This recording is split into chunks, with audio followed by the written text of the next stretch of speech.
À l'époque où Israël n'avait pas de roi, et où Dieu parlait par la bouche des prophètes et des juges, vivait un homme nommé Elkana. Il venait de la région montagneuse d'Éphraïm. Il avait 2 femmes. L'une s'appelait Anne, l'autre Péninna. Péninna avait des enfants, mais Anne n'en avait pas.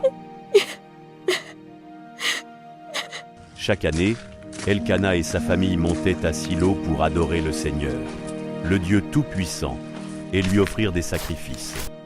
C'était un temps de respect, de dévotion, de célébration. Elkana donnait à Péninna et à tous ses enfants des portions. Mais à Anne, il donnait une portion double, car il l'aimait, même si l'Éternel l'avait rendue stérile.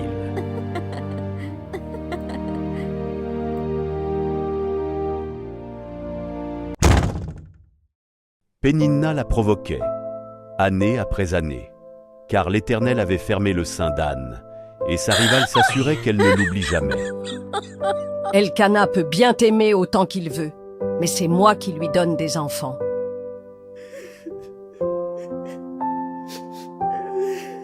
Anne pleurait, elle ne mangeait plus, son cœur était brisé. Et Elkana lui disait: « Anne, pourquoi pleures-tu? Pourquoi ne manges-tu pas?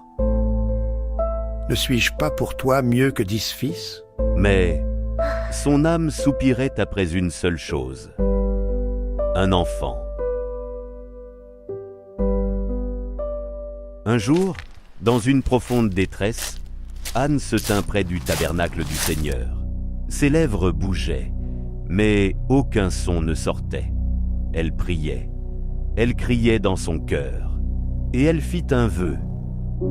Éternel des armées, si tu daignes regarder l'affliction de ta servante, si tu te souviens de moi et n'oublies point ta servante, et si tu donnes à ta servante un enfant mâle, je le consacrerai à l'Éternel pour tous les jours de sa vie, et le rasoir ne passera point sur sa tête. Élie, le prêtre, la vit bouger les lèvres, et pensa qu'elle était ivre. « Jusqu'à quand seras-tu ivre? Va cuver ton vin. » Non, mon Seigneur, je suis une femme qui souffre en son cœur, et je n'ai bu ni vin ni boisson enivrante, mais je répandais mon âme devant l'Éternel. Va en paix, et que le Dieu d'Israël exauce la prière que tu lui as adressée. Anne s'en alla, et son visage ne fut plus abattu. Avec le temps, l'Éternel se souvint d'elle. Elle conçut.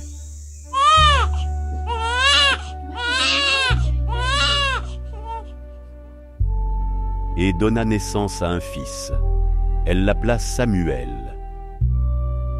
Car je l'ai demandé à l'Éternel. Et quand l'enfant fut sevré, elle l'emmena à la maison du Seigneur à Silo, avec 3 taureaux, de la farine et du vin. Et elle dit à Élie: C'est pour cet enfant que je priais, et l'Éternel m'a accordé ce que je lui avais demandé. Aussi je veux le prêter à l'Éternel. Il sera toute sa vie prêté à l'Éternel. Et il adora le Seigneur là. Alors Anne pria et dit: Mon cœur se réjouit en l'Éternel. Ma force a été relevée par l'Éternel. Ma bouche s'ouvre contre mes ennemis, car je me réjouis de ton secours. Il n'y a point d'autre Dieu que toi. Il n'y a point de rocher comme notre Dieu. Ne parlez plus avec tant de hauteur, qu'aucune arrogance ne sorte de votre bouche, car l'Éternel est un Dieu qui sait tout, et par lui sont pesées toutes les actions. L'arc des puissants est brisé, et les faibles ont la force pour ceinture. Ceux qui étaient rassasiés se louent pour du pain, et ceux qui étaient affamés se reposent. Même la stérile enfante 7 fois, et celle qui avait beaucoup d'enfants est flétrie. L'Éternel fait mourir et il fait vivre. Il fait descendre au séjour des morts et il en fait remonter. L'Éternel appauvrit et il enrichit. Il abaisse et il élève. De la poussière, il retire le pauvre. Et du fumier, il relève l'indigent pour les faire asseoir avec les grands et leur donner en partage un trône de gloire. Car à l'Éternel sont les colonnes de la terre, et c'est sur elles qu'il a posé le monde. Il gardera les pas de ses bien-aimés, mais les méchants seront réduits au silence dans les ténèbres, car l'homme ne triomphera point par la force. Les adversaires de l'Éternel seront brisés.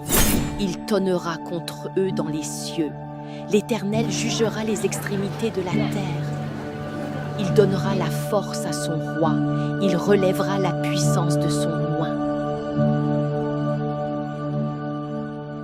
Écoute, mon fils, l'Éternel m'a visité dans ma détresse, et voici, tu es l'enfant qu'il m'a accordé. Je t'ai consacré au Seigneur, selon le vœu que j'ai fait devant lui. Tu ne m'appartiens point, mais tu appartiens à celui qui donne et qui reprend.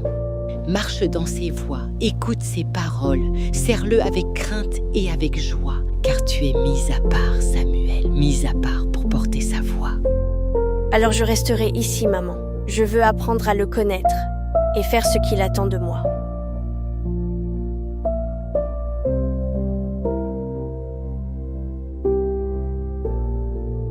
Je t'aime, mon fils. Et l'Éternel continua de bénir Anne. Elle eut encore 3 fils et 2 filles. La femme, autrefois stérile, était devenue mère en abondance. Des années plus tard, Samuel deviendrait prophète, celui qui entendrait la voix de Dieu dans la nuit.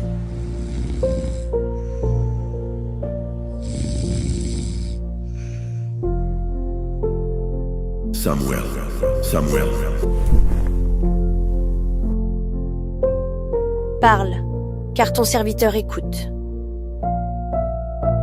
Mais tout commença par la prière silencieuse d'une femme nommée Anne. Nous savons que notre Dieu est un Dieu qui n'échoue jamais. Il a dit dans sa parole, « Il donne une maison à la stérile. Il en fait une mère joyeuse au milieu de ses enfants. Louez l'Éternel. » Et il a accompli cette promesse pour Anne, Sarah, Élisabeth, la femme sunamite, et tant d'autres. Si Dieu a agi dans votre vie, partagez votre témoignage en commentaire. Il bénira peut-être un cœur découragé. Merci d'avoir regardé la Bible illustrée. À très bientôt pour un prochain épisode.